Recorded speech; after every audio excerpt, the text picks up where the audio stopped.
మాకు 20 సంవత్సరాల నుంచి కూడా మరి రోడ్ లేక అనేక బాధలకు ఎదురయ్యాము. రోడ్ లేక మరి హాస్పిటల్కి వెళ్లాలన్నా అనేక విషయాల్లోనూ కూడా మరి గర్భిణీ స్త్రీలను కూడా డోలు మూతలు మోసుకునే పరిస్థితులు కూడా మాకు ఎదురయ్యాయి. చక్కగా నిర్మించి మాకును ఈ యొక్క బాధను సమస్యను తీర్చారు.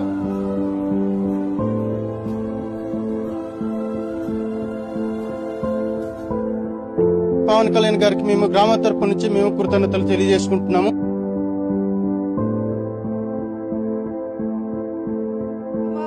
पवन खाली हियत से मंगे जाने थी बाहर आता रोड आता नाटा अगर तुम रेजीम ना में अरे इल्कार ही जाने से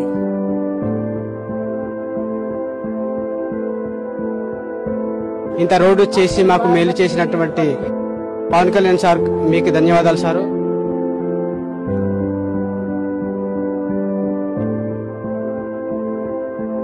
మా ఊరికి రోడ్డు లేక ముందు చాలా ఇబ్బంది పడుతుండేము. ఇప్పుడైతే మాకు బాగా చక్కగానే రోడ్డు వచ్చింది.